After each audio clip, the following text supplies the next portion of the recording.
Thank you everyone for joining us today. This is our 5th episode of our webinar series in the Deep with PPC. This time I am joined by 2 guests, which is the first one in the series. One of them is Daniel Alvarado, the VP of Technology here at White Shark Media. And our second guest, you probably know by now, Frederick Valleys from Optimizer. He is founder and CEO of Optimizer, PPC automation solution. So extremely happy to share the stage with these 2 gentlemen, 2 brilliant minds in the PPC world. Thank you both for joining us today. Thanks for having us on. Great to be here. Excited to join you for a change, Frank. So yeah, let's do it. Perfect. So the session today is going to be focused on software as a service and automation in the digital marketing world. This is a topic that we've covered in the past, and as you know, it's an ongoing conversation in the PPC world. But we do want to talk about the advantages that we're seeing for some PPC advertisers out there, especially after COVID, and how the landscape has changed the way automation relates to our PPC campaigns and how we manage basically our clients' portfolios. So today we're going to be covering a couple of topics. You should be able to see my screen right now with the presentation. We're going to start talking a bit about how software has evolved through the pandemic and what the situation looks like right now. Then we're going to talk about how to choose the right software that works for you and your agency and for your clients, what type of things you need to keep in mind and you need to take into account before you make the jump. And we're also going to be covering what automation should really be doing for your PPC services, the importance of leveraging automation to manage the accounts, that balance and that ongoing conversation about the balance between automation and the human component, the human touch within the campaigns. And then we're going to wrap it up on why your agency should leverage automation, not only for the PPC process itself, but also other internal processes and company operations that can make your life more efficient and can help you be more productive and obviously get better results for your clients. So I'm going to start the presentation talking a bit about how software has changed in the past 2 years. The pandemic came to accelerate the digital revolution for a lot of companies. A lot of clients that weren't leveraging automation before started to make the jump because they needed to improve their efficiency and they needed the power behind the automation to make better decisions. As you know by now, during the pandemic, we saw a lot of different behaviors in PPC campaigns that we weren't expecting. We were actually dealing with a lot of things that we hadn't seen in the past. And in a lot of cases, it was hard for humans to actually crunch the data and make the right decisions based on what was going on. So a lot of companies starting to leverage automation to make better decisions, to be more efficient, and they start to embrace this technology as well to be able to go through the pandemic and not drop in performance. This meant that a lot of business models changed. This meant a lot of internal changes as well, and how humans were working on PPC campaigns day to day, and how agencies were delivering services for clients as well. But overall, it was a big change. According to Microsoft, 72% of enterprises said that COVID actually pushed them forward in the digital transformation. But nowadays, one of the most important questions out there is, how do I continue to leverage automation even after the pandemic? And how do I keep the same level of efficiency without dropping performance? How do I make sure that I'm using the right tools? And how do I make sure I'm getting the best results I can and I have the right balance with everything I have in my PPC management portfolio? So in order to start the conversation, I'm going to pass the mic to Daniel, who's going to be talking to us about choosing the right software and how can we leverage these tools to make sure we're making the right decisions. So thank you for the intro, Frank. And so, yes, what I would like to talk to you today is just about how to choose software for your agency. And it doesn't have to be like digital marketing software, it's just software in general, right? What I'd like you to take away from today is just essentially what are some of the things that you should look out for, kind of some sort of a blueprint, if you will, of what to check for. What are some of the boxes that the software needs to check, so to speak? And the more boxes that it can check, then the better, right? So I just want to instill in you the mentality of being very critical of the vendors that you're going to evaluate, and make sure that you always evaluate at least more than one vendor whenever you're choosing. So let's start by just discussing a little bit about SaaS, right? And kind of what the word is just essentially software as a service. And so what it could basically means in contrast to, for example, something else is like an installed application. So the prerequisite is obviously that it runs in the cloud. The prerequisite is that the information is available, the latest information is available on the different devices that you use. And more importantly, that it doesn't really require a whole lot of installation, setup, or administration, right? Those are kind of some of the key principles. And so why is that important? That's important, for example, because as Frank was mentioning, there's been just a whole bunch of transition over to digital lately. There's been a whole bunch of changes to the way that we work as a result of COVID and the pandemic. So to give you a personal example with my team is coming into work Monday, Wednesday, Friday, and then Tuesdays and Thursdays I have a different rotation. So some of my guys are going to come in on Monday, and then by Tuesday, they don't really have to work. They have to do it from home. So how can we make sure that the information they working on Monday is still available to them on Tuesday, right? And we want the freshest information, the latest information. So it doesn't matter where you access it from, because you're not going to be on the same computer tomorrow, most likely, again, if you're switching workplaces.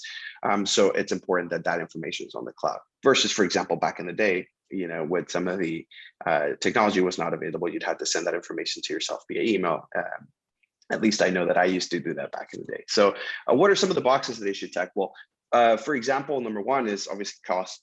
And so again, what do we talk about when in terms of cost? Obviously, because there's some sort of cost associated with acquiring the software. So what you want to ask yourself is, how can this software save me some money? And how can this software maybe make some sort of a business process? And that's where it needs to begin, right?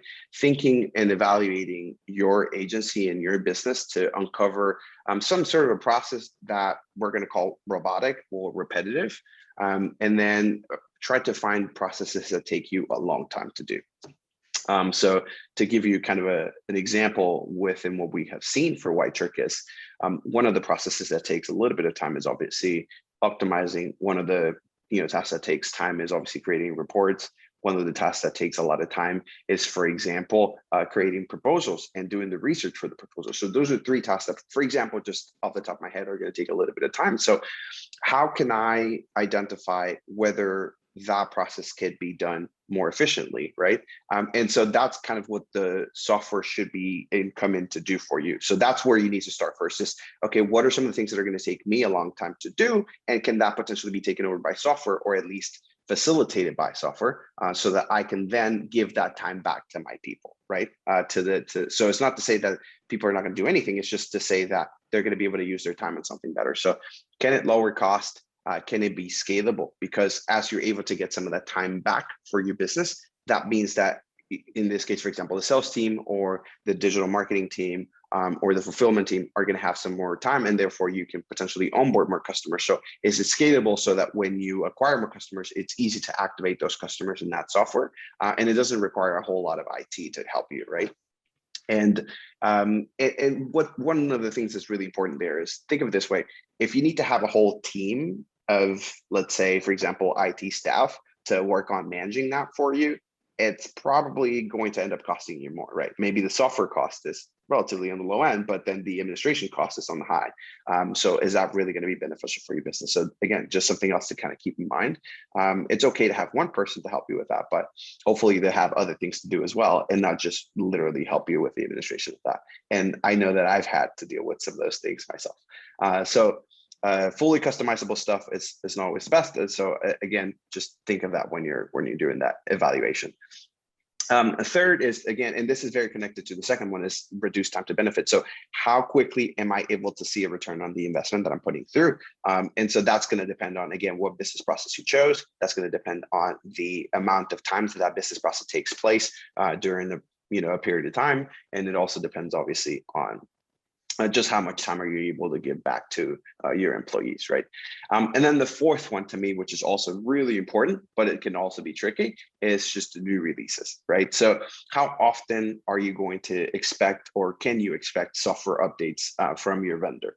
And so one of the things that I personally like to do with anything that I buy, whether that is, for example, software as a service, or for example, whenever we're choosing like our API libraries and things like that we're going to use on a development side, is I always look at the releases and their blogs, for example. So like, when was the last time that they published a big update, right? Or just an update in general. So for example, if you're buying software right now, July 2021, and then it sounds like the last update that they did was probably from 2019. It's probably a little weird, right? And that's not to say that updates on a daily basis is kind of what you're expecting, right? But you want to kind of find some sort of a sweet spot of like maybe monthly, even quarterly would be fine. For example, with Compass ourselves, we have a quarterly release schedule because we want to make sure that we have some sort of a good amount of features that we can provide an update and then push them that way.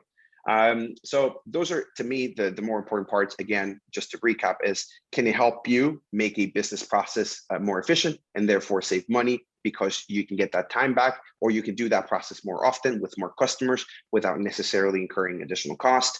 Is it scalable? Does it integrate with your other systems?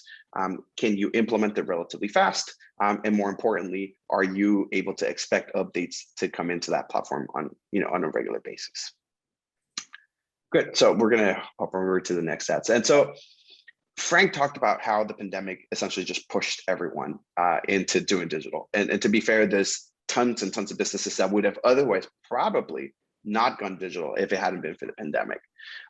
But that being said, there was already some sort of a progression on just becoming more digital and being able to, let's say, for example, put some of our processes in the cloud and being able to, again, just use that information on different devices. So as you can see here, we have a chart that tells us that there's been some sort of regression from 18 to 19. Obviously, we have the COVID boom in 2020. And then there's still some sort of an expectation for businesses to continue to run software as a service, at least some sort of a form of software as a service. So what this basically tells you is it's kind of an anonymized, a very globalized testimonial for software as a service in general, which means most businesses have already understood that there are a lot of robotic tasks that they can essentially just pass over to software so that the software can do it. And so my takeaway is, again, try to spend more time on the things that are human. So do human tasks and not do some of those automated robotic tasks that could be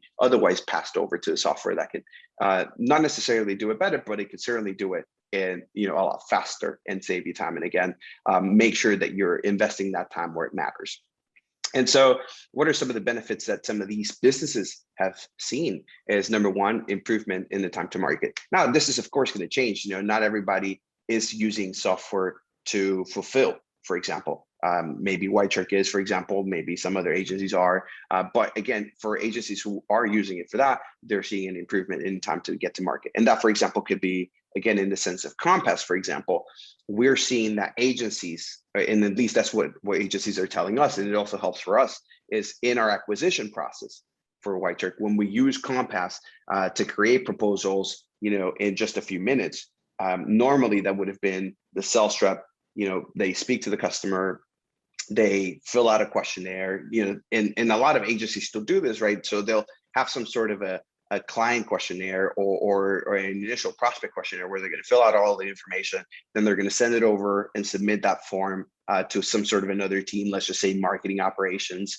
And then that marketing operations team has some sort of a queue where it takes maybe 2-3 days for you to get that proposal back with some sort of information in there. So if you're the prospect, imagine it's going to take maybe 3-4 days for you to hear back from the sales rep.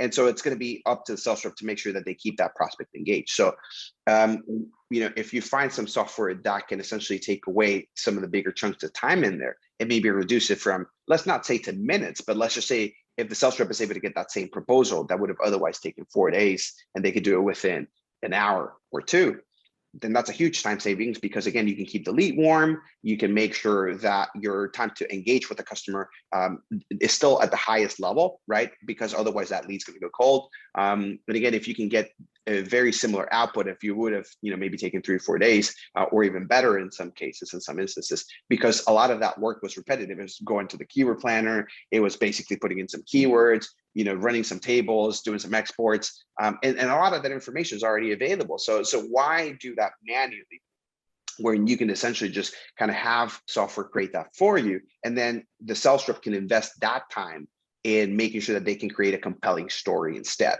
and just spend more time engaging with the prospect instead. So that's kind of the takeaway, and that's just kind of an example of some of the things that you can expect and that you should be looking out for. So that's essentially what you want from your software, is that it could help you use that time better, get that time back, and continue to grow your business. And that's why essentially 19% of those businesses have seen some sort of an increase. And it's not a direct impact necessarily because, oh, this software magically grew the company. That's not exactly how it works, but because of all the other things that it does by helping you make those processes more efficient, by getting the time back, by spending it elsewhere, and by being scalable, then that means you have the ability to grow. And so it could be correlation, it could be causation, you tell me, but at least what we've seen is that more often than not, when you're able to choose the correct process and the correct software to do that process for you, you can see some really great results. If you're going to talk about different processes and you're going to think about leveraging software for each one of them, finding either one software that can put everything together or finding things that can perfectly work with each other, right? So there is a balance between what you're doing, because you might have something that can help you with one process, but then if the next process doesn't have a particular software or is not related to the initial process, then you end up building this very custom model, which can work if you're fairly small as an agency or you just manage a couple of clients. But if you want to scale, and this is something we covered with Fred last week, at the end of the day, you're looking to standardize, right? You want to standardize the processes, you want to standardize the quality of the work. And this also means that you can be more efficient. So I think that's one key element within this set of information that everyone should keep in mind, finding the right balance across processes to make sure that whatever you have as a software makes sense for the other processes and that they align efficiently as well. Perfect, thank you.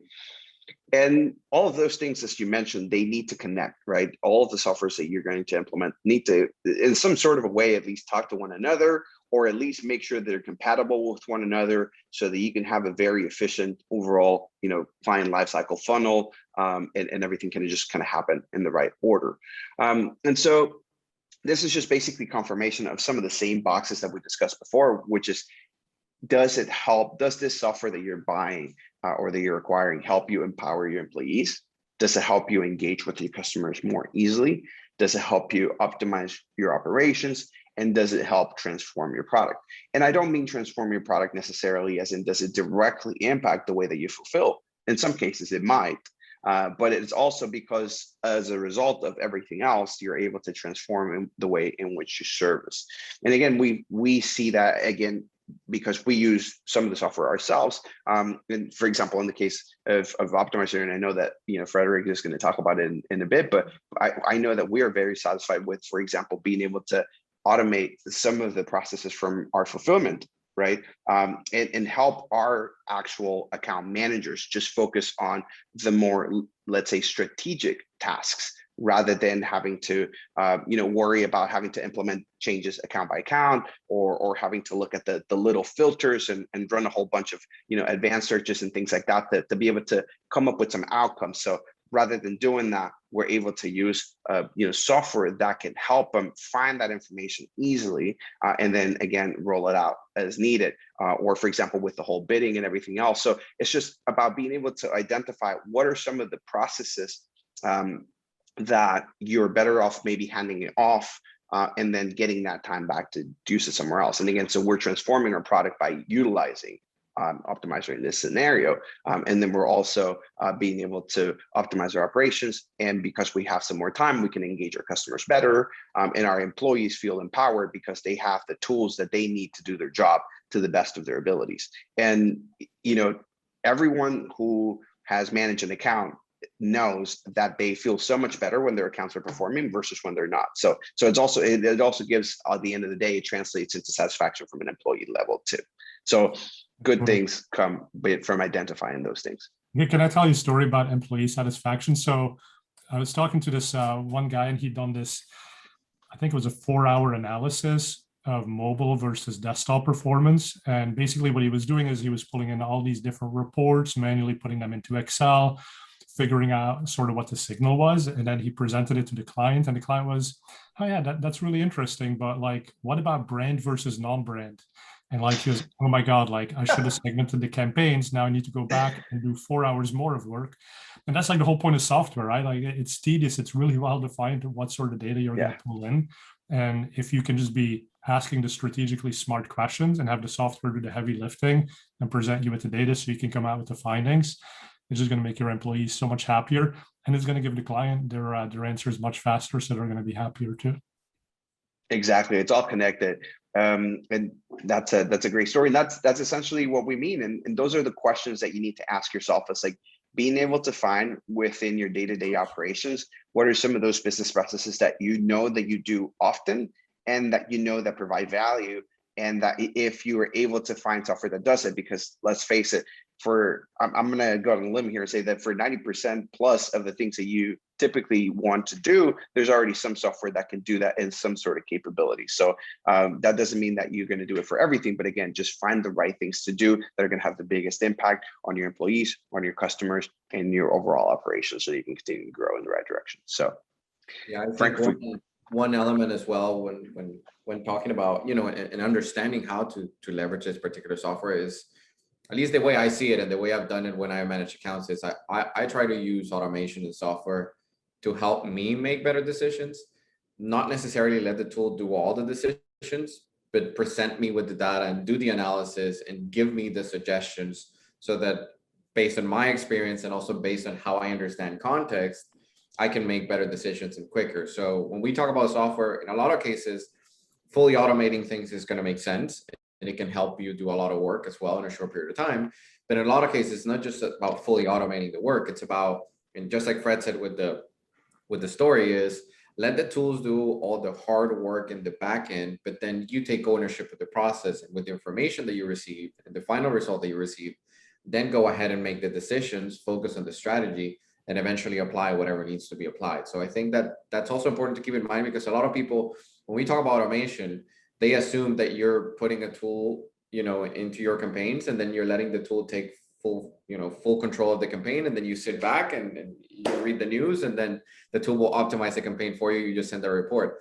And that's not how it works. There are tools that can do that, but that's not necessarily what we recommend, because that's not necessarily what you want in terms of scalability. You want the tools to help you where they can, where you know that they have the biggest strength, where you know you can save time, but you always also want to be part of the equation and make sure that you're doing the strategical part in the background and getting the results for the client. Yep. And it's also about instilling in the users, and that user could be yourself, that user could be your sales team, that user could be your account managers, about instilling the mentality of being of asking the right questions. Like Frederick said, is like, if you don't know what to ask, then the tools are not going to give you the answer, right? So it's also about being able to think about that. So when you're going through the processes. So yeah. And so without taking too much time on these case studies, I just wanted to kind of show you guys a little bit of the profile of agencies that we see. And Frank, you can obviously talk to this a lot as well.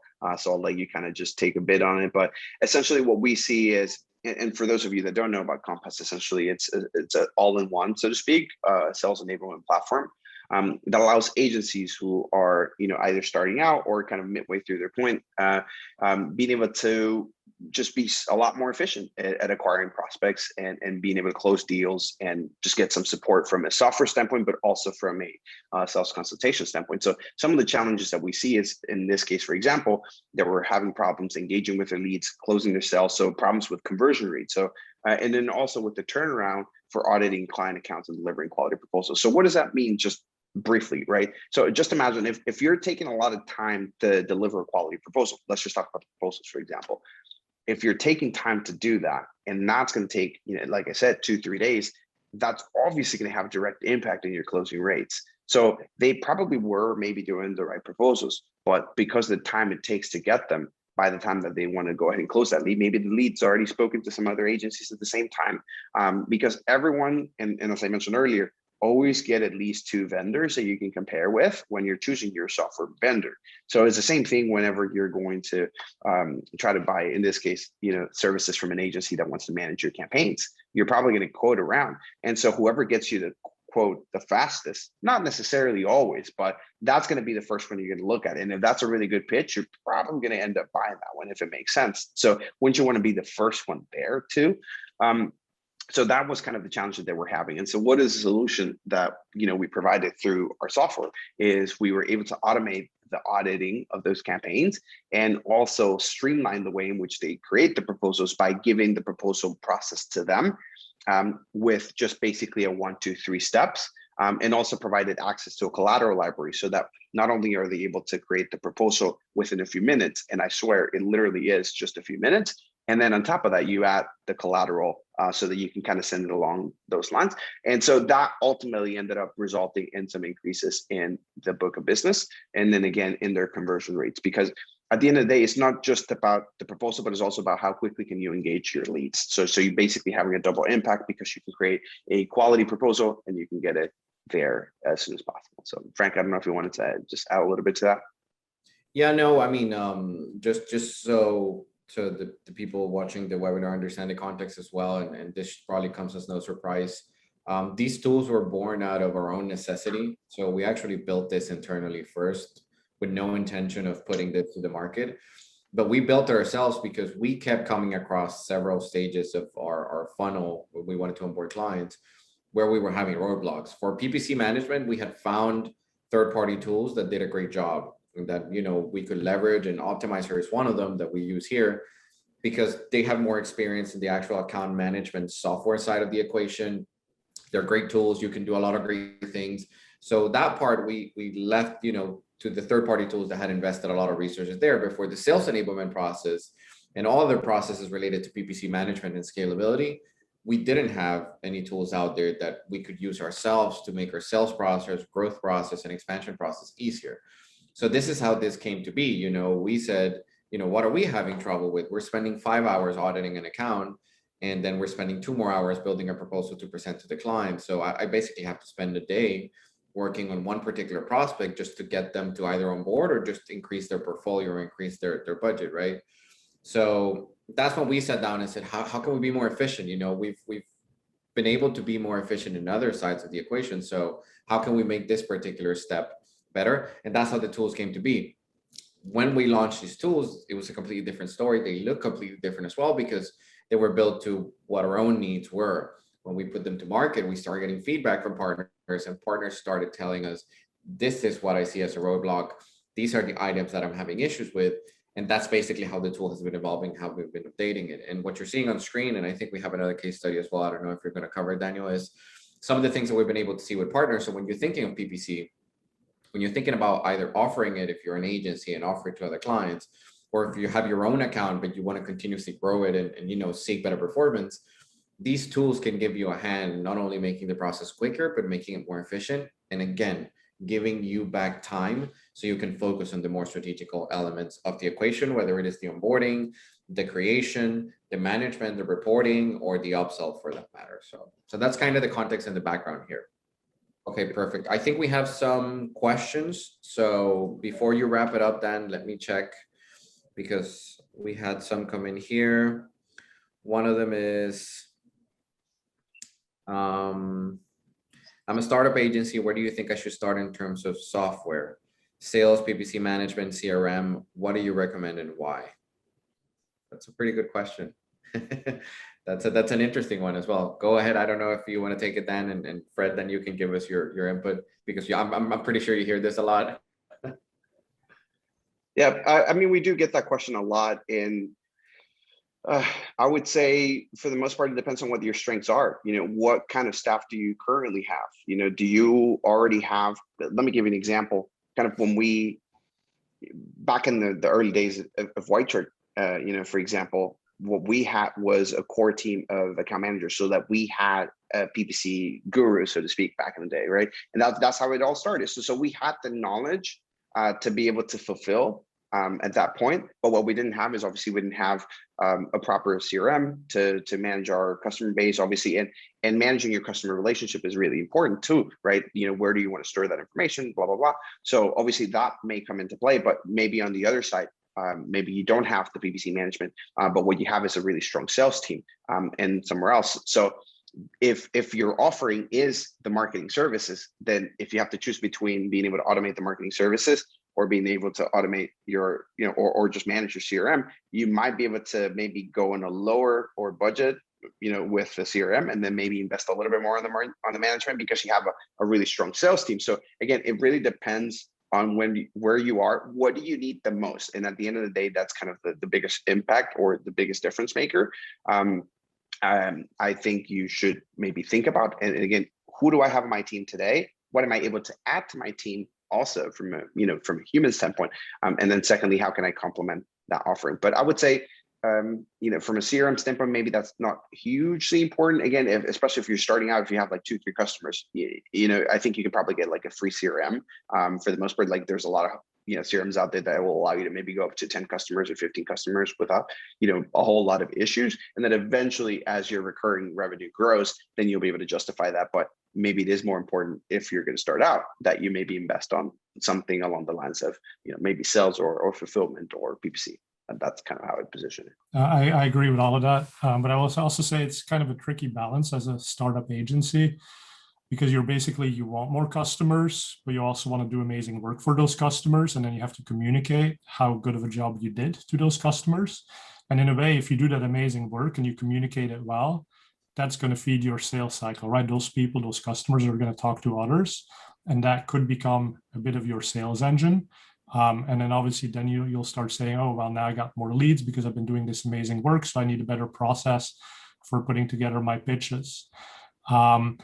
I would say probably in the first instances, though, the biggest time waster is probably on the reporting side, right? So I'm assuming you're in this space as a startup agency because you love PPC, so you're probably pretty good at it. So that's not the problem, right? Scale will come later, but like putting together the reports and communicating to the clients, that's probably taking several hours a month, and that's really easy to automate. And that can be automated for free with something like Data Studio, as an example, right? So put that in place first so that you can really focus on doing your work.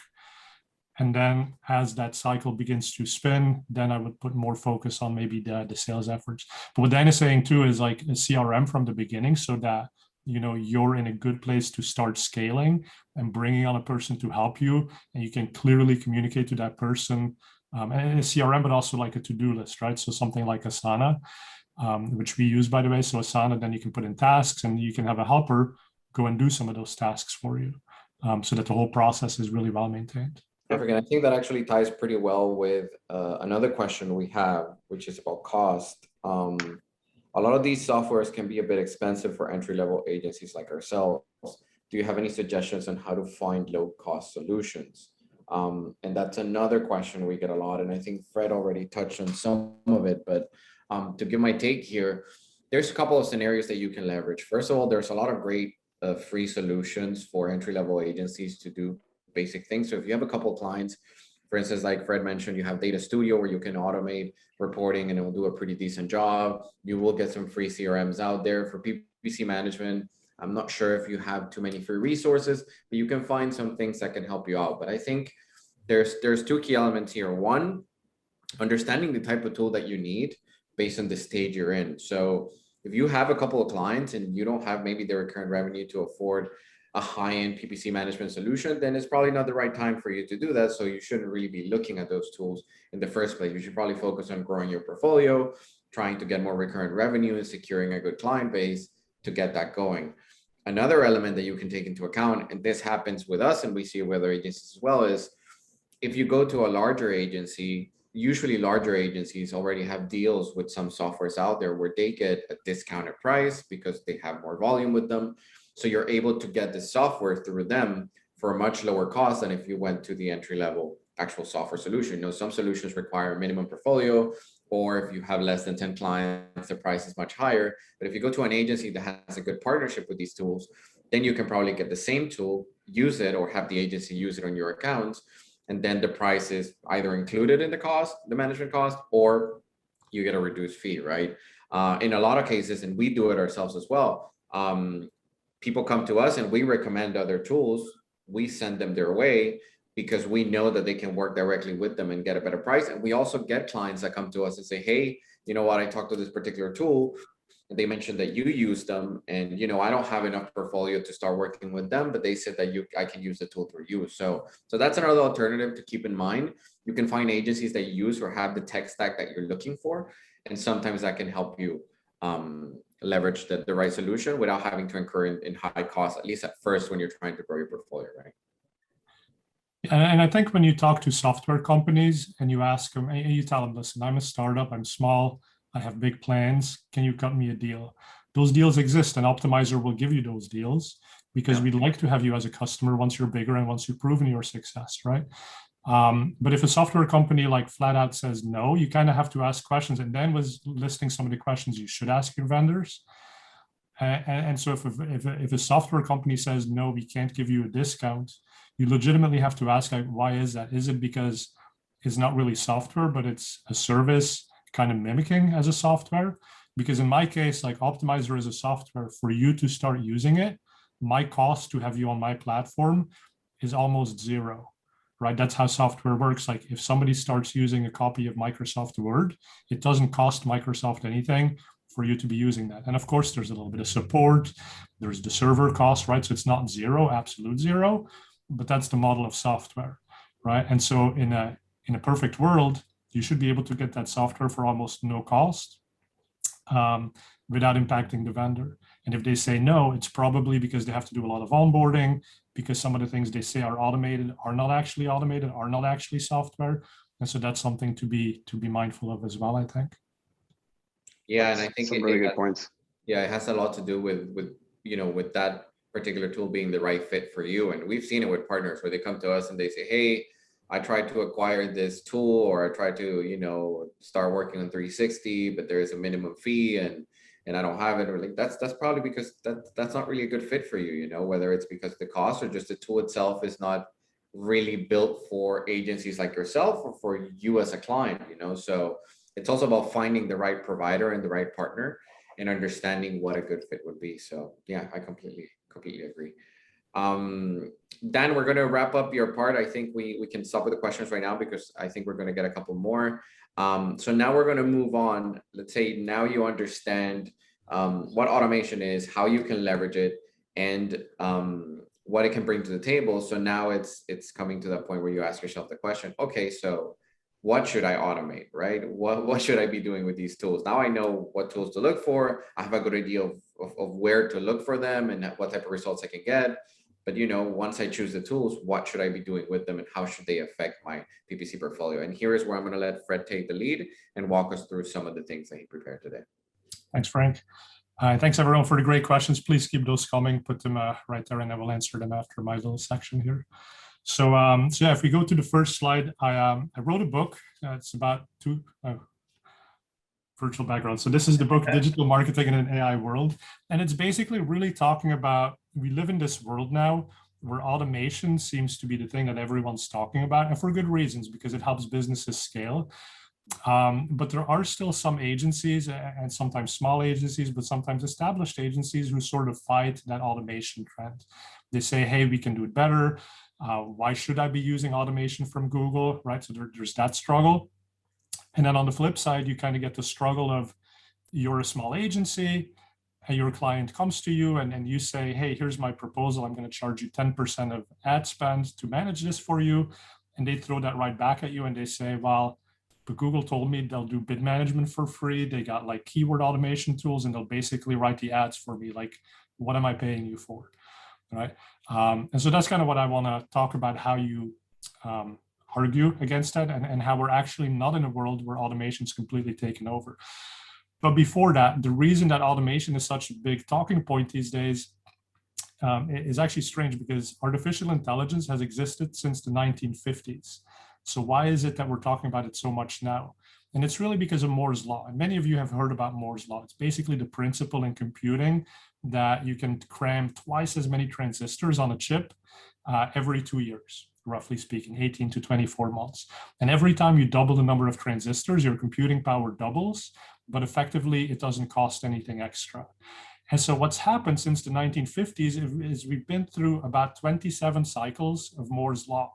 And if you keep doubling really small numbers, eventually you get to these huge numbers. And so right there in the 1950s, there's actually a blue line. You just can't see it on the chart. So artificial intelligence was improving year over year, but it wasn't until sort of this decade that we saw that it was at that level where it was able to do really amazing things, right? And so every 2 years, it's still doubling, and it's doubling off of a really amazing place. Like smart bidding is really, really good today. 2 years from now, computing power has doubled, and Google's ability to do an even better job is going to be tremendously better, right? So we cannot fight automation. Even if we think it's mediocre today, if that's your opinion, well, be ready for it to be amazing within 2 to 4 years, because this doubling is going to keep happening. And actually, Moore's law is sort of like hitting the tail end, but there are ways that computing companies are finding ways around that. So the next point about automation on the next slide here is that the ad platforms will continue to automate because Google Ads has actually become, relatively speaking, complicated, right? If you think about things like setting the right bid. Well, back in the day, when I started in Google Ads like 20 years ago, I picked a keyword and I set a bid, and that was it. And maybe I made separate campaigns for different locations, and maybe I did some, I mean, mobile devices didn't even exist 20 years ago, right? So that wasn't even something I was thinking about. But nowadays, you think about what are the criteria around somebody who's gone to Google and they've done a search, okay? And now Google needs to match that search to a keyword and figure out the right amount to bid. Well, they look at the search history of that user. They look at the location, the time of day, the browser. They look at thousands upon thousands of signals. You combine all of these, you get combinatorial explosion of difficulty, and you look at 70 million signals evaluated in 100 milliseconds to put the right bid. Okay, good luck, human, doing the same thing. You're just not going to be able to do it. And even if you were good enough to do it, guess what? You don't have all the signals that Google does, right? Only Google has it. So for that reason, we as advertisers sort of have to start relying on these automations if we want to keep pace with all of our competitors. Okay, so that's the second point. So the third point on the next slide is that when you ask advertisers the question, do you like automation or not? It's probably not 90% of them who say, yes, I absolutely love Google's automations. But if you look at behavior, which is what we did in this study, is we said, well, let's look at all of the advertisers who've used responsive search ads. And responsive search ads are Google's automated way of putting together headlines and description lines to show the best possible ad to whoever that user is and what the criteria for that user are. So we saw that 75% of advertisers on the Optimizer platform had tested RSA ads. And of those 75% who tested it, only 0.3% of them stopped using it altogether. And I've been to sessions at conferences and people say, hey, RSAs, they suck. You know, they have great CTR, but the conversion rate is lousy. Well, this tells me a different story. This tells me that either advertisers are super lazy and they don't know what's going on, and so they forget to turn it off. But I think once they turn it on, they're actually looking at it and they say, yeah, by and large, these are actually performing pretty well. So there's not really a reason to turn them off. So, you know, the technology is there. Google has its incentive to keep doing it, and advertisers seem to be happy with it. So we live in a world of automation, and that's only going to keep happening. So if you look at the next slide, you know, I'm basically saying to win at PPC these days, you're going to have a dramatic mind shift in how you think about automation.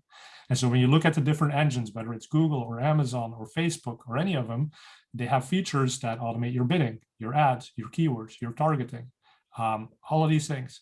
It's becoming automated. But we as humans, we can still play a super important role within this. And if you look at the next slide, I wanted to introduce that concept through a story, right? So we've all heard in the 1980s how Deep Blue, IBM supercomputer, had challenged Gary Kasparov to a chess match. And IBM said, our computer is better at chess than any human player in the world. That's what they said. So they get ready to play a match against Gary Kasparov. And a few days before that match, or a few weeks before the match, the engineers have run simulations and they keep losing against the simulated version of Gary Kasparov. And they're like, oh my God, the boss is going to be really unhappy. We got this match coming up. What do we do? And they said, okay, we're going to reframe the problem. We're not going to try to build the best chess playing computer in the world, but we're going to build the best computer in the world to beat Gary Kasparov in a game of chess. Okay, so they went from a very general problem of the best chess player to a very specific problem, beat Gary Kasparov. They redesigned the system and they actually beat Gary Kasparov. That wasn't really part of the story, but that is actually what happened, right? And so Gary Kasparov was very unhappy that he lost and that he lost in this specific fashion. So he started looking more into all of this automation and in this artificial intelligence.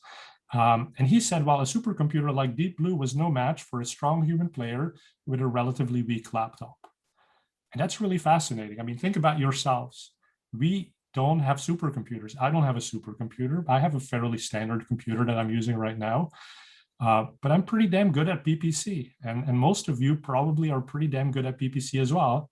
So you are the Gary Kasparovs with decent machines in a position to actually beat the supercomputers from Google at their own game. And so the whole point is automation is actually better when you put humans into the mix. And I think there are three roles. And if you look at the next slide, there are three roles that we should play.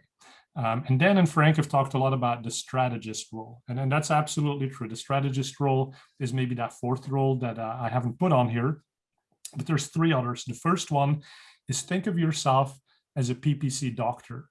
Okay, so you have all these complicated artificial intelligence systems from Google, something that does an amazing job at bidding and something that does an amazing job at targeting. But how do you put it together? How do you put these systems together? You as the doctor are in the best position to look at what ails your patient and prescribe a course of action to fix that. That's what doctors do. It's a very complicated role in a very complicated space, and it's the same in PPC. And I'll give you a very specific example on the next slide, but we'll talk about some others first here. So is that of the PPC pilot, right? And so if you think about the average pilot in a plane today, they only fly 11 minutes. The rest of the time, the computer's flying that plane. But the pilot is there to avert disaster or to take care of these unexpected situations. So they're in charge of monitoring. So think of your own role as overseeing the accounts, having alerts, having monitoring systems so that if the smart bidding system does something wrong or a close variant match from keywords is like super ridiculous, I mean, you as a human, you will instantly see that, but Google is relying on machine learning, on numbers, on statistics to figure that out. So they might take much longer. As a pilot, you can oversee that stuff and you can course correct when it's necessary. And then probably the most important role that we can play is PPC teachers. We talk about artificial intelligence in PPC, but ultimately most of the systems that Google is building are based on the principle of machine learning. Learning is in the name. Okay, so learning, who's teaching the learning system? Well, you can argue with that because there are systems that don't need human input to learn, and Google is using some of those. But ultimately, humans can still put inputs into those systems to make them smarter. And that's still a role that we can play. And that's maybe most like the strategist role. Understand what is unique about the business that you're helping to advertise, and how do you bring that unique insight into this general machine learning system that's figuring everything out? How can you steer it in the right direction? Okay, so now we'll go to the next slide. I'll talk a bit more about those PPC doctors, right? First, that image that you see on the right. If you go and say, hey, I'm going to do automated bidding, there's something like 11 types of bid management styles you can use in just Google alone. Okay, that's not an easy decision. You, as the PPC expert, you've tried some of these. You understand the nuanced differences between them. When you talk to your client and you say, hey, we're going to do automated bidding, that's not just saying we're going to do automated bidding. That's we're going to do target CPA or target ROAS or maximize value, right? You're going to choose from those, and you're going to choose based on what you've done with other clients. And that's a tremendous value that you bring to your clients. The other thing you do as a doctor, maybe a bit of a pharmacist role actually, is preventing horrible interactions. And so look at your own accounts. If you're still running on last click attribution today, that's really, really bad. And let me tell you why. Last click attribution is incompatible with machine learning bidding, with smart bidding. Google doesn't really tell you that. Google allows you to use last click attribution together with smart bidding, even though they really don't work well together. And that's because in last click attribution, Google says the last thing a user searched is the thing that gets all the credit for the sale, for the conversion. And everything that happened before that didn't matter. We all know, like, when's the last time you did a search? One search, boom, you bought it, right? Probably didn't happen, right? You were thinking about it. You were like, I need new sneakers, okay? And then you find sneakers. And then you're like, oh, actually, I should look for running shoes because those are different from tennis sneakers. Okay, so you go down that path and eventually you figure out exactly what you want, and that's what you buy. If you're in the last click attribution model, all that activity ahead of time is ignored. And so a smart bidding system will look at a keyword like sneakers, and if you're Adidas, it will literally say, do not bid anything for that keyword. Adidas sells billions of dollars worth of sneakers, and the smart bidding system is saying, don't bid for that. That's ridiculous, right? You and I, as humans, we immediately know that's the wrong decision to make because we have the human insight and we understand, well, maybe we didn't give that credit, but yeah, that's their business. Smart bidding doesn't have that. If you don't tell smart bidding to value those initial interactions through a different attribution model, then it's just not going to do it. It's going to get rid of that keyword. It's going to shrink your business, right? So that's the PPC doctor, how you make sure those systems don't break your accounts. And let's look at the next slide. So this one is back to the PPC pilots and back to Gary Kasparov. And Dan talked quite a bit about process. You can read Gary Kasparov's quote here, but the way that I like to give an example here is Starbucks. Okay, does Starbucks have the best coffee in the world? A lot of people would say probably not. I mean, it's good, but it's not the best in the world. But are they the best coffee chain? Are they the largest coffee chain, the most successful one in the world? Yes, they are. Can't argue with that. And why is that? It's because they have an amazing process, right? You go to any city. I used to travel a lot before the pandemic. I hope to travel again soon. But any city I go to, it's like, well, yes, I could probably try this local coffee place, but it's a 50-50 chance I'm going to hate the coffee because they made it too cold, they didn't put enough foam on it, whatever, right? They don't understand the difference between a cappuccino and a latte. That pisses me off, right? Starbucks has a process. So whichever city I go into, I ask for a cappuccino, I know what I'm going to get. And it's not the best, but I'm really happy with it. And the same thing for PPC. If you can be really consistent, you want to be good, you should aspire to be good, but you don't have to be the best in the world so long as you have a consistent process, right? I mean, for myself, again, I'm really good at PPC. I've been doing it for a long time. I used to work at Google. I was one of the people who started conversion tracking, who bought the company Urchin, that's now Google Analytics, right? So I know what I'm doing, but put me in charge of an account and like I've got so many other distractions going on that I'm probably not going to do the best job for you because I don't have the process, I don't have the time, right? If you have someone who's competent in PPC with a really strong process, they're probably going to do a better job. And that's ultimately what pilots are. Pilots get in the cockpit, they have a checklist they go through, and that's why planes don't crash as much as they used to anymore, because everything is down to a process. It makes it really, really safe to fly, makes flying actually pretty boring for pilots, but we're all happy because we get to stay alive. Okay, so the third point about humans is us as PPC teachers. And so us as PPC teachers, it's really about how do we communicate to the smart bidding system. If you sell car batteries and you know that the first day of the year when it's really, really cold, you're going to sell more car batteries because car batteries tend to die when there's frost. If you know that, well, does Google know that when they do smart bidding for you? They probably don't. So if you look at the weather forecast and you see, hey, tomorrow is the first day of the season when it's going to be freezing, I should increase my budgets. I should increase my target CPA. I should lower my ROAS target so that I can get more sales because I know my conversion rate is going to be higher and it's going to take Google a while to figure that out. They're probably not thinking about it, but I want to get every one of those sales of a car battery from someone whose battery just failed that morning. Right? So that's how you're teaching it. So teaching can be as simple as being on top of the world and figuring out, okay, I need to change my TCPA or my TROAS based on what I know is going to be happening that Google is not accounting for. So next slide. So this is really now the huge mind shift that we have to go through is as PPC practitioners, myself included, I've been so in the weeds. Like I work on that left space in that left bubble where I think about bids and keywords and close variants and match types and ad variations and all of these things, right? And then having multiple campaigns for different geographies. And that's, and if you click next, I think there might be a build on this slide that's going to come in. So the reason for me to do these things is that I was looking for leads, sales, and signups. But when I said that that's what I was looking for, that's not actually what I'm looking for. What I really want is not a lead. Listen, I run the company Optimizer. And if I tell you I want trial signups, then I'm lying to you, right? But my trial signup is probably my conversion. But that's not what I want. I don't care how many trials I get. I care how many people go from the trial to actually paying and becoming a customer because they're happy. If you don't communicate that to Google, then Google's flying blind. The smart bidding system is going to give you lots of trials without caring if those are good trials. It's going to get the cheapest possible trials. And they're like, hey, great, we did the job for you. But am I happy? No.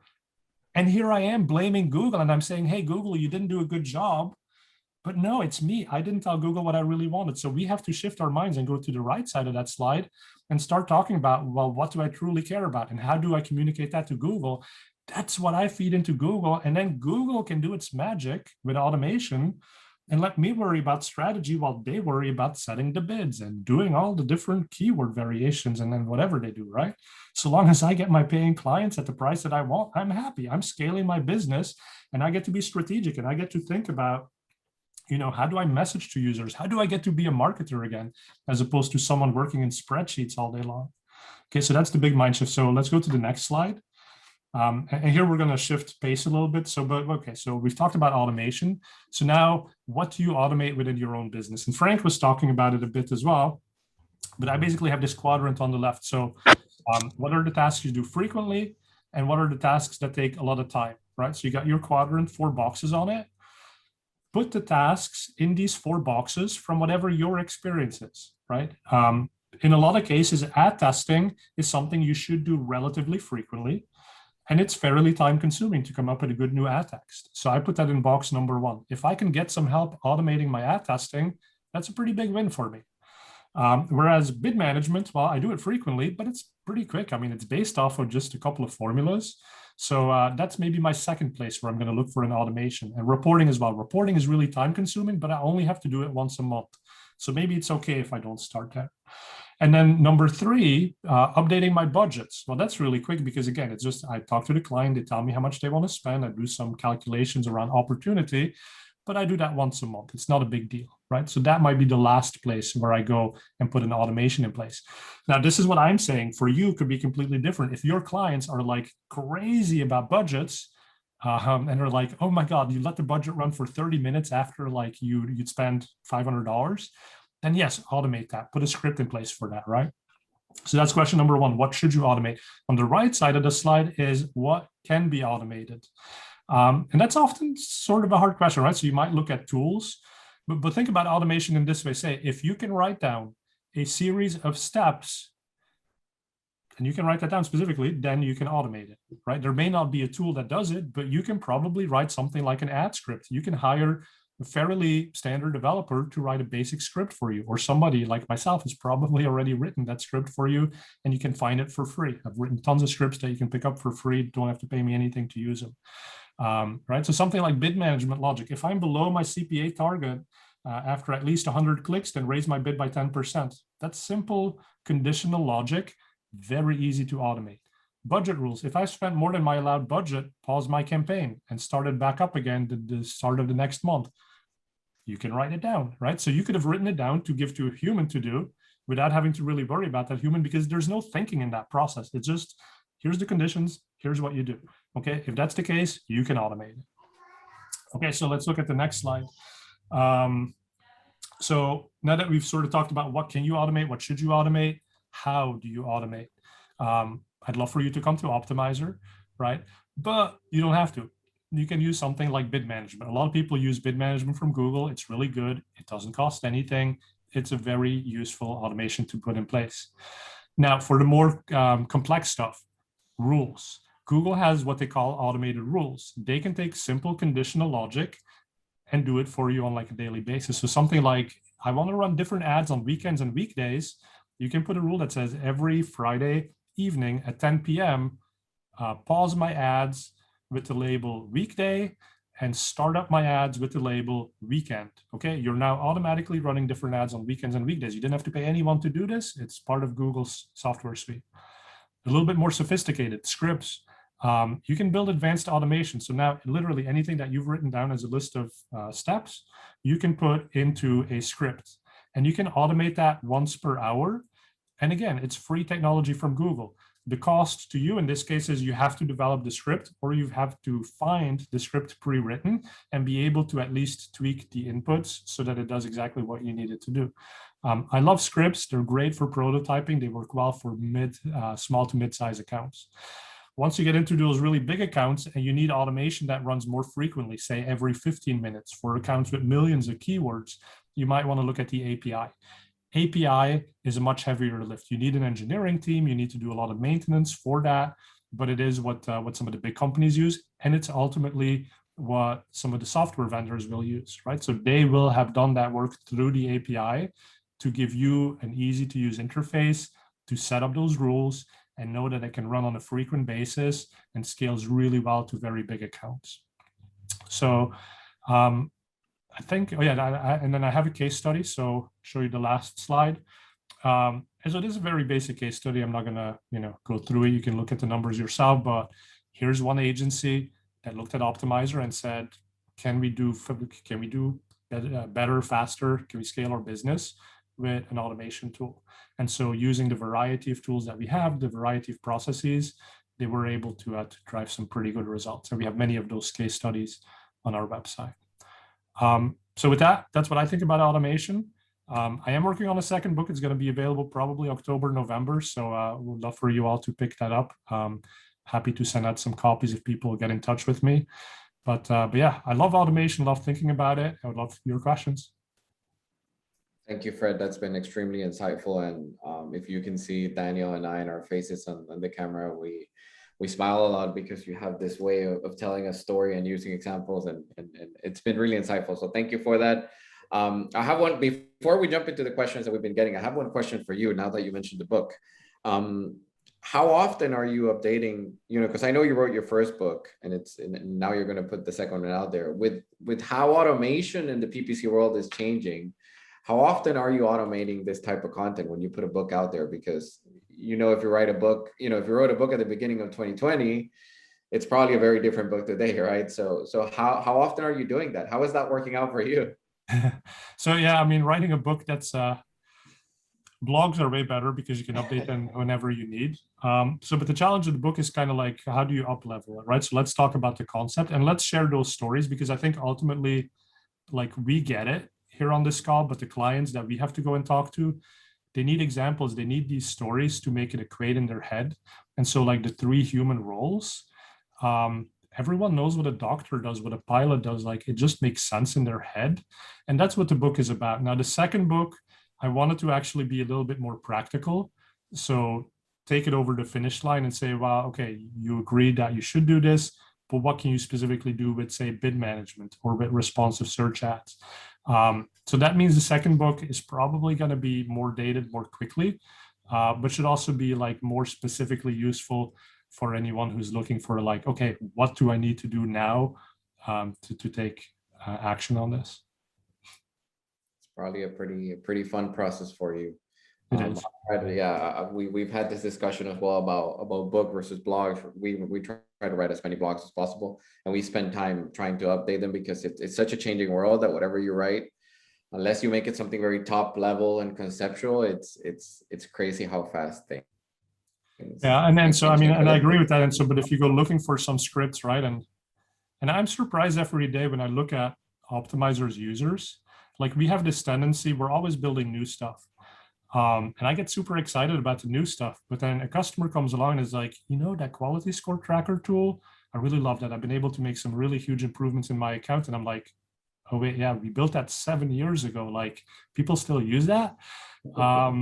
But so there are these core concepts that just have longevity. And the thing is how you actually go and do it in a tool or what it looks like exactly in the interface of Google Ads, that changes, right? But the fundamental concept of relevance is rewarded in the Google Ad system, and they happen to measure that through quality score, right? So use that as a lever to improve your relevance. Those concepts, 7 years, 10 years, they're still going to be there. Yeah, no, and that's kind of the tricky part in balancing the conceptual part with the technical part. I still use some scripts. I mean, we've used the scripts internally for a while, so I still use some scripts that I would think would have to be updated, but they don't.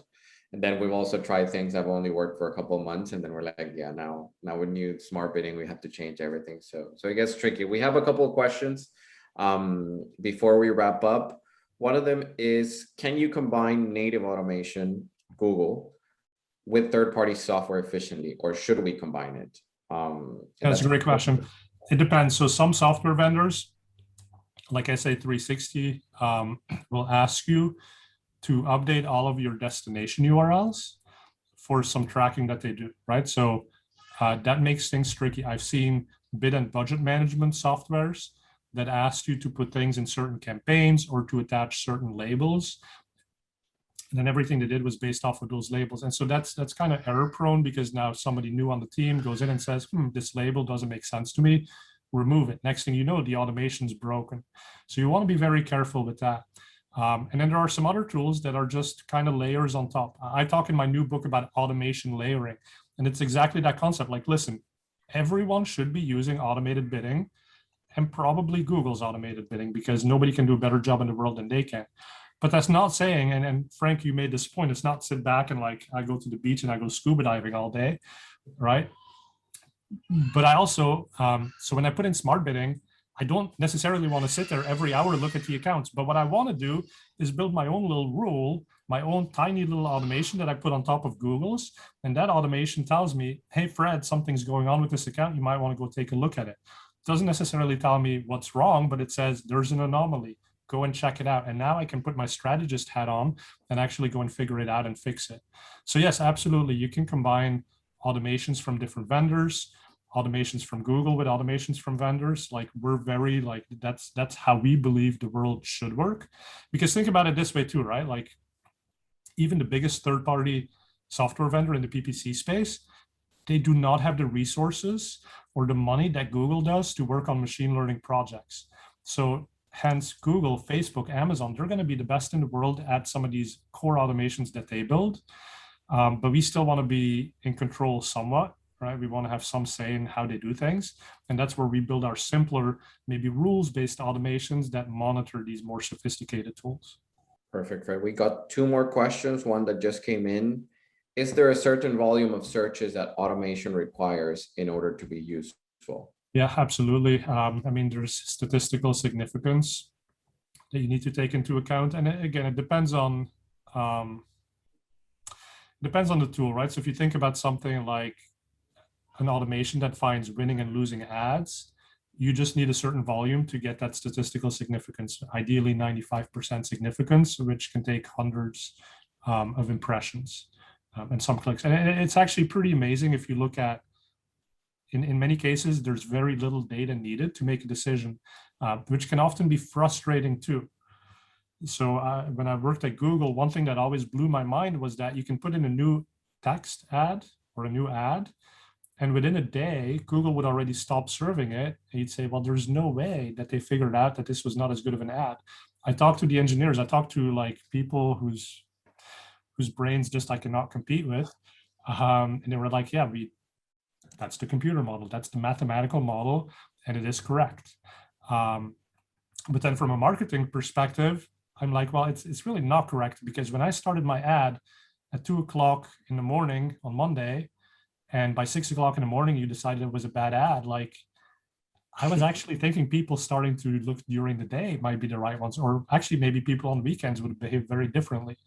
Right? And that's where we have to, again, that's where we have to be the PPC doctor. So was that Google technology right? Or should we have said, hey, let's not put it on some automation that turns it off so quickly, but give it 7 days. Right? So we see all weekdays contributing to this, and then we make a decision. So even if I had enough data after a few hours, let me see what happens for the rest of the week, because that's the right way to look at it. So yeah, I mean, the amount of data does differ. And then in some cases, we have an automation that says, here's your exact match keyword. Here's the close variant that Google showed your ad for one time. The automation like pulls that into a report and tells you about it. But now you look at it, you don't need to look at 2 or 3 or 4 clicks to know that that was a horrible close variant.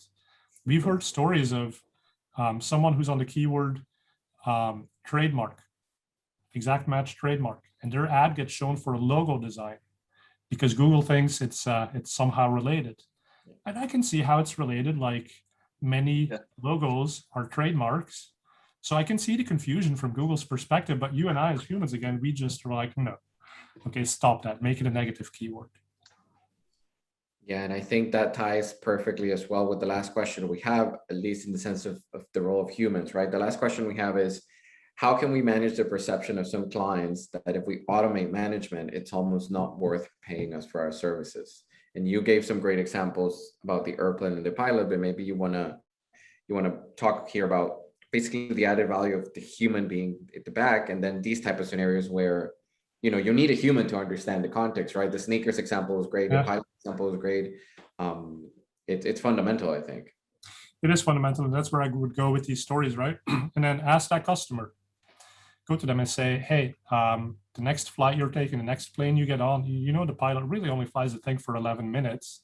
The plane lands itself, by the way. Like, there's no pilot on that plane. Have a good trip, okay? And what are they going to say? They're going to say, well, actually, and people won't even do this with self-driving cars, right? A self-driving car going 35 miles an hour down like the easiest street. Many people will not get in that car if there's not a safety driver in it. And that's the question, right? Like, what is it worth to you to not have the automation totally screw it up? And that's why we're there, right? At the very basic level. And that's even if we don't do very much, right? But we do so much more. And that's all these other stories about the pilot and the teacher and the doctor. Yeah, I think that safety is obviously a big component, and knowing that there is something that can prevent the machine from breaking, but also it's about people understanding what's behind the entire engine, right? And we're going to send the deck, by the way, after the webinar, so you can check it. But you had a great slide on the things that can and should be automated, but also all the other things that probably will still require a human, no matter how automation evolves and how accounts evolve. But thank you for all those questions. We're going to wrap it up. Hopefully, Go ahead. We have one last question that came in just now. It's like, what is Frederick's new book all about, and when does it come out again? Yeah, we're targeting October. I'm doing the final version of the manuscript, so it's not exactly sure how long the final process takes. But it's called Unlevel. And it's because I get this question a lot. People say, okay, now that everybody in the world has access to the same automations from Google, like, what happens when two advertisers use the same automation and they're bidding on the same keyword? Who wins? And there's actually a good answer to that. It doesn't mean that Google just keeps bidding it up. Like, you have a lot of say in that, right? There's a lot of tactical input into how you inform those automations from Google what to do. Quality, relevance, all of that still comes into play. So the book is about, with all this automation, how do you use it to your benefit to beat your competition, which is ultimately the goal in PPC, right? We're all here to get our clients as many conversions as possible at the lowest cost possible. The automations help us.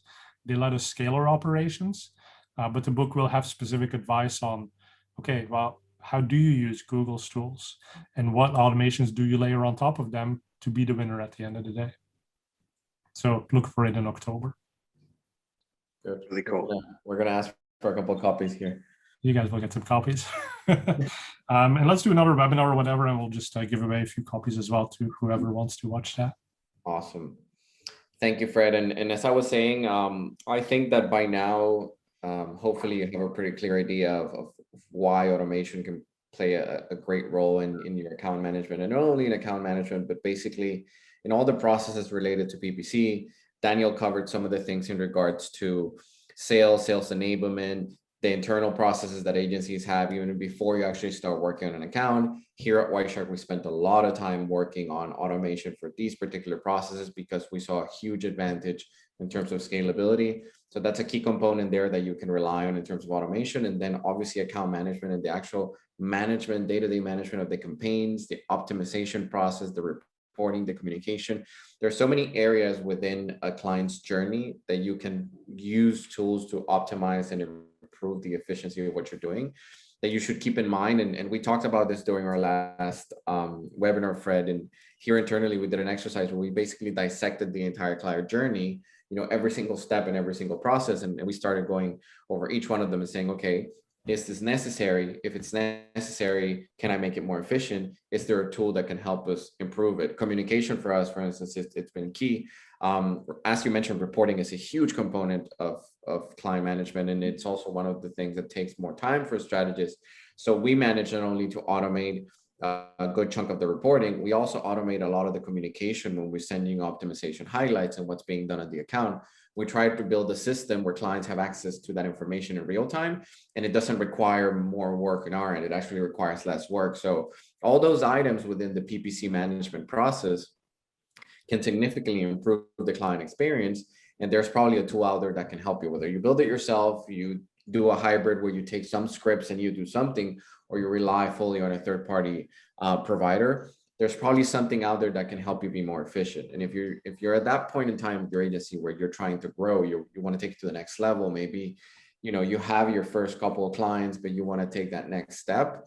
That's a good exercise to make, to sit down and review your entire journey and say, okay, can I automate part of the onboarding process to be more efficient? Can I automate the sales process within PPC management? What tools am I using to make sure that I'm spending most of the time being the pilot and being strategical about the account?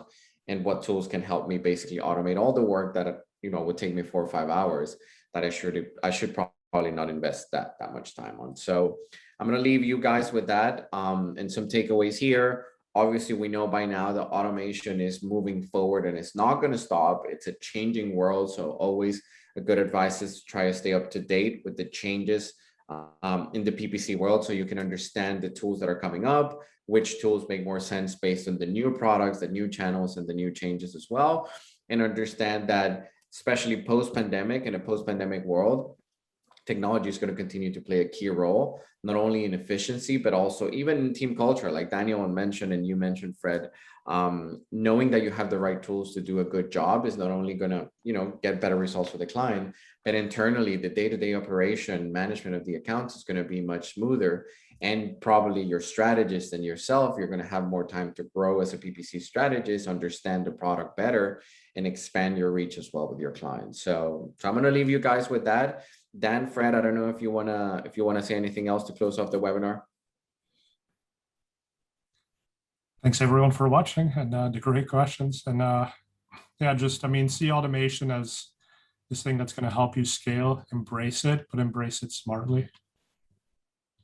Absolutely. Thank you everyone for the time. It was great sharing some time, and thank you, Frederick, also for joining us as well.